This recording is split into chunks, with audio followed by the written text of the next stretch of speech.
இந்த தேர்தல் 3 மாடலுக்கான தேர்தல். ஒன்னு திராவிட மாடல், ரெண்டாவது அடிமை மாடல், மூணாவது சினிமா மாடல். அங்க பிஜேபி கேட்கிற பாம்பு நிக்குது. இத பாருங்க, வெக்கம் சூடு சொரணை இந்த அடிமை மாடலுக்கு கொஞ்சம் கூட இல்லை. மதுரையை இன்னொரு மணிப்பூராக்க போறாங்க. ஒரு சினிமாக்குள்ள நீ டாக்டர் ஆகலாம், இன்ஜினியர் ஆகலாம், முதல்வர் கூட ஆகலாம். அரசியல் அப்படியே முதல்வர் ஆகிடுங்க.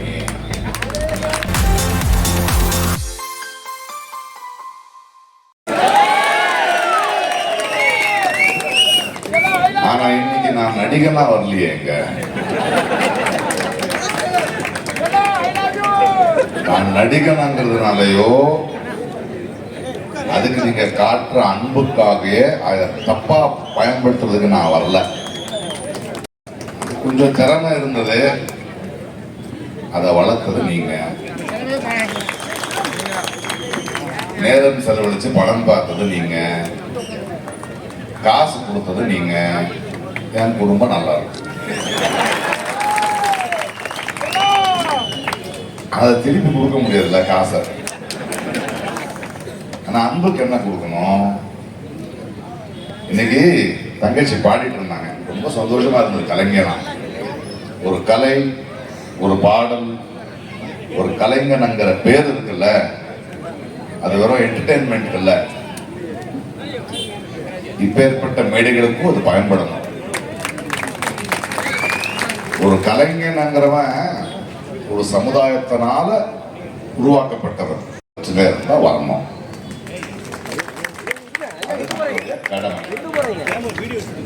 இந்த கடைசி பாட்டு ரொம்ப நல்லா இருக்கு. டபுள் இன்ஜின் சர்க்கார், மோதியும் அதிமுகவும் டப்பா சர்க்கார். என்னன்னா என்ஜின் அங்க இருக்கு, அவர் தான் ஸ்டேஷன் மாஸ்டரும், எல்லாத்தையும் அவர் தான் ஒரு ஸ்டேஷனுக்கு போறதில்ல. இந்த டப்பாக்கள் தான் இங்க இருக்கு. அதை பத்தி ரொம்ப கேர்ஃபுல்லா இருக்கும். மக்கள், நான் நிறைய பேச மாட்டேன், ஒரு 2-3 விஷயம் பேசுவேன், அவ்வளவுதான். முதல்ல பழனியை பத்தி பேசுறேன். நம்ம இந்த சாமி சிலைய திருடுற கும்பலை பத்தி கேள்விப்பட்டிருக்கோம்ல, நிறைய கதைகள் இருக்கும். இப்போ முருகனையே சாமியே திருடுற கும்பல் வந்திருக்கு. பழனி அவனுக்கு முப்பாட்டம் தான் கதை அடிக்கிறானுங்க. அறிவுள்ள பழனி தமிழ் கடவுள், அதுக்கு கொஞ்சம் வரலாறு தெரியணும், ஆர்கியாலஜி தெரியணும். தெரியல விட்டுருங்க, ஆனா நாங்க கேர்ஃபுல்லா இருக்கணும். இந்த தேர்தல் 3 மாடலுக்கான தேர்தல், அப்படிதான் பார்க்கணும். ஒன்னு திராவிட மாடல், ரெண்டாவது அடிமை மாடல், மூணாவது சினிமா மாடல். நான் அரசியல்வாதி கிடையாது, நான் எந்த கட்சிக்காரனும் கிடையாது. உங்கள மாதிரி நானும் ஒரு ஓட்டர் தான். நம்ம 2 பேரும் இந்த தேர்தல் என்னன்னு பேசுறோம். இந்த மாடல்கள் என்ன கொடுக்குதுன்னு பேசுறோம். திராவிட மாடல் என்ன கொடுத்துச்சு? கல்வி கொடுத்துச்சு. இந்தியாவிலேயே ஒரு மாநிலம் இப்படி இருக்கணுங்கிற பெருமையை சேர்த்துச்சுப்பாங்க. மொழி மானத்தை காப்பாத்துச்சு. இப்ப இனம் மானத்தை காப்பாத்துறதுக்கு போராடும். இது திராவிட மாடல். அடிமை மாடல்னா நம்ம தன்மானத்தை, சுயமரியாதையை தூக்கிட்டு போய் மோதி கால் கிட வைக்கணும். தேவையானவங்க இவனுங்க எப்படின்னா, ஒரு கதை சொல்றாங்க. உங்களுக்கு ஒரு பெரிய கிணறு இருந்தது தமிழ்நாடு, ஒரு கிணறுன்னு வச்சுக்கோங்களேன். அதுல ஒரு தவளைகளோட சாம்ராஜ்யம் இருக்கு. தவளைகளோட நல்லா வாழ்ந்துகிட்டு இருக்கு. அவங்களுக்கு நடுவில் ஏதோ மனதாபம் இருந்தாலும் பேசிக்கிட்டு ஒரு மாநிலம் மாதிரி வாழ்ந்துட்டு. அதுல ஒருத்தன் என்ன பண்ணுவான், அடே நான் தான் ஆடுவேன், நான் தான் தலைவன் ஆகுவேன் அப்படின்னு சொல்லுவான். எடப்பாடியோ படப்பாடியோ யாரோ, இல்ல விஜயோ யாரோ. அப்ப தவளைகள் என்ன சொல்லுது, அப்பா அப்படியெல்லாம் திடீர்னு ஆயிட முடியாதுயா, இங்க வந்து நீ இந்த தவளையோட இந்த கிணறு இருக்குல்ல, அதை பத்தி உங்களுக்கு என்ன தெரியும்? இதோடைய தன்மானத்தை காப்பாத்துறதுக்கு என்ன பண்ணுவேன், எங்களை காப்பாத்துறதுக்கு என்ன பண்ணுவேன், கல்வி என்ன தருவேன், அதெல்லாம் சொன்னதுக்கு அப்புறம் நாங்க தேர்ந்தல்ல முடியாது, நான் ஆயிடுவேன். அப்படியெல்லாம் ஆயிட முடியாதுயா, கொஞ்சம் உளுந்தாதான் அடிப்பட்டாதான் தெரியும். இல்ல கோவிச்சுக்கிட்டு வெளியே போயிடுச்சு. அந்த வெளியே போகும்போது என்னன்னா ஒரே ஒரு ஓட்டை இருக்கும், அது தவளைகளுக்கு மட்டும்தான் தெரியும் உள்ள வர்றதுக்கும் வெளியே போகும். உள்ளூர்காரனை விட்டா வெளியூர்காரனை விட மாட்டோம்ல. தவளை வெளியே போச்சு, அங்க பிஜேபிங்கிற பாம்பு நிக்குது. பார்த்து கொண்டு சாப்பிட வந்த, ஐயோ என்ன சாப்பிடாத, சாப்பாடு என் கிணறு நிறைய இருக்கு, வழி இல்லடா, எப்படி போகுது, நான் கூட்டு போறேன், நீ வந்துட்டு என்ன அங்க தலைவர் நான் இருந்துச்சு. அந்த பாம்பை உள்ள எடுத்துட்டு வரானுங்க. இப்போ வேற வர முடியல இல்லைங்க. உள்ள வந்து என்ன நடக்கும், இந்த தவளை மற்ற தவளை, டேய் நம்மளுக்குள்ள பேசி முடிக்க வேண்டிய விஷயம், நம்ம மாநிலம் நல்லா இருக்கணும்டா, வெளியில ஏன்டா இந்த பாம்பை கொண்டு வந்த, அதெல்லாம் முடியாது. இவனை பிடிக்கல, இவன் தான் எதுவும் கேள்வி கேட்கறான், இவனை சாப்பிடு, இவன் மேல இடி கேஸ் போடு, இவன் மேல அந்த கேஸ் போடு, இந்த கேஸ் போட்டு 4-5 பேரை முடிச்சாச்சு. அதுக்கப்புறம் இதுக்கு தெரியாதது என்னன்னா, அதுக்கப்புறம் போவான்னு சொன்னா பாம்பு போகாது, இவனையும் சாப்பிட்டு எல்லாரையும் சாப்பிட்டு. இதுதான் அடிமை மாடல். இத பாருங்க, வெக்கம் சூடு சொரணை இந்த அடிமை மாடலுக்கு கொஞ்சம் கூட இல்லை. மகளிர்களை பத்தி அந்த உரிமையை பத்தி ஒரு சட்டம் எடுத்துட்டு வரணும்னு திடீர்னு நேற்று நான் வந்து நம்மளுடைய எம்பியை கேட்டேன், எங்க போயிட்டு இருக்கேன், நான் மதுரை வரல, திடீர்னு கூப்பிட்டு இருக்காரு மன்னர், என்னன்னு போகலாம்.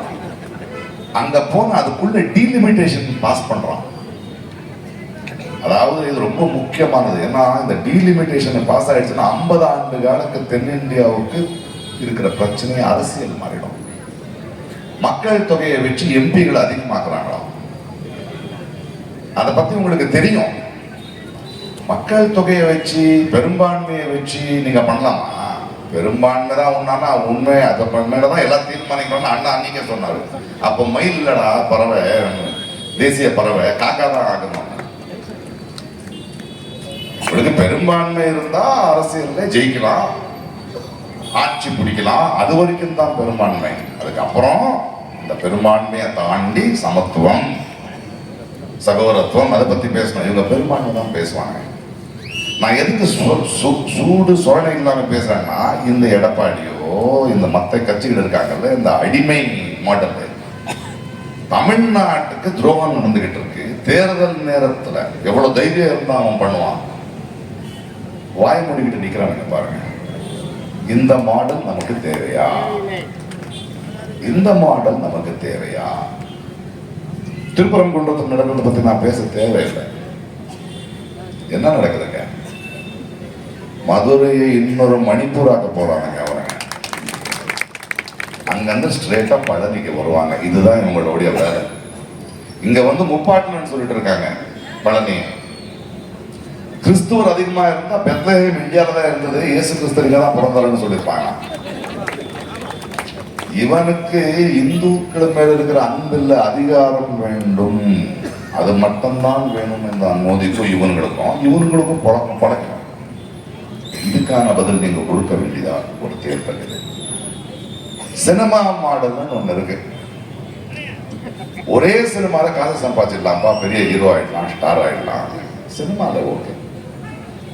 ஒரு சினிமாக்குள்ள நீ டாக்டர் ஆகலாம், இன்ஜினியர் ஆகலாம், முதல்வர் கூட ஆகலாம். அரசியல் அப்படியே முதல்வர் ஆயிடுங்க. நீ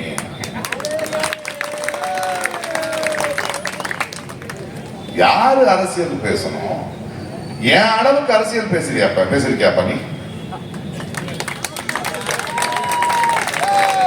நீ இத்தனை வருடங்கள்ல தமிழ்நாட்டுக்கோ மக்களுக்கோ மொழிக்கோ தன்மானத்துக்கோ பிரச்சனை வந்திருக்கும் போது வந்து நின்று இருக்கியா?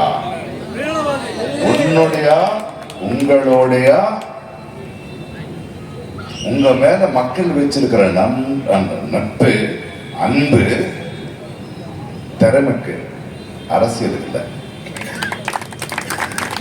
அதை பயன்படுத்துறீங்க. வெயில்ல கியூ நின்று கட் அவுட்டை போட்டு டிக்கெட்டை போட்டு வீட்டை பத்தி யோசிக்காம வேலையை விட்டு காட்டின அன்பை இப்போ அரசியல் வரணும்னு அதுக்கு பயன்படுத்துவீங்களா? இந்த பாருங்க, நடிகனுக்கு ரொம்ப பிடிச்சா 3 வருடம் தொண்டையில விட்டு விசில் அடிக்கலாம், நாட கொடுக்க முடியாது. நாட கொடுக்க கூடாது. அரசியல் வேற, சினிமா வேற, அந்த அன்பு வேற, இந்த அன்பு வேற. அதுக்கு இறங்கணும், பேசணும். சீமான் பரவாயில்லையா, 10 வருஷமா மக்களை பத்தி பேசிக்கிட்டு இருக்காரு. பெரிய பெரிய நடிகர்கள் அதெல்லாம் ஆகாது. அதை பத்தி இருக்கணும். திராவிடியன் மாடல் வேணுமா, அடிமை மாடல் வேணுமா, சினிமா மாடல் வேணுமா? ஏன்னா அரசியல் யார பண்ணணும் அங்கிற ஒரு கேள்வியை நான் மக்கள் கிட்ட கேட்கிறேன். என்னை பொறுத்த வரைக்கும் அரசியல் மக்கள் நாம பண்ணணும், ஜெயிச்சவங்க வேலை பார்க்கணும். ஆனா அந்த இந்தியாவில் ஜெயிச்சவங்க அரசியல் பார்த்துக்கிட்டு இருக்காங்க, நாம வேலை பார்த்துக்கிட்டு இருக்கோம். அதை மாற்றணும். நம்ம அரசியல்னா யாரை தேர்ந்தெடுக்கிறோம், யாரை தேர்ந்தெடுக்கிறோம். இந்தியாவோட அரசியல் என்ன, இன்னைக்கு எதுக்கு தமிழ்நாடு எதுக்கெல்லாம் நிக்குது, அதுக்கு யார் எந்த அணி நம்மளோட நிற்கும், தமிழுக்காக துடிக்கும், அதை யோசிக்கணும். கடைசியா ஒரே ஒரு வார்த்தை சொல்றேன். இது ஏதோ அதிமுக அணிக்கும் டிஎம்கே அணிக்கும் நடக்கிற தேர்தலா இல்ல. விஜய் சொல்ற மாதிரி டிவிகேக்கோ டிஎம்கேக்கோ நடக்கிற தேர்தலா இல்ல. இது ஒற்றுமைக்கும் பிரிவினைக்கும் நடந்த, ஒற்றுமைக்கும் பிரிவினைக்கும் நடக்கிற தேர்தல். தமிழ்நாட்டு மக்கள், தமிழ்நாடு எப்பவுமே இந்தியாவுக்கு ஒரு மாடலா நின்று இருக்கு. எதை திணிக்கும் போது இந்தியை திணிக்கிட்டோம், நீட்டு திணிக்கிட்டோம், எதிர்த்து நிக்கணும். இன்னும் வலுவா நிக்கணும்னா எந்த அணிக்கு ஓட்டு போடணும்னு நீங்க தான் முடிவெடுக்கணும். அரசியல் மக்களான நாங்க செய்ய வேண்டிய நிலைமை வந்தாச்சு. ஒற்றுமையா பிரிவினையா நல்லது நடக்கும்.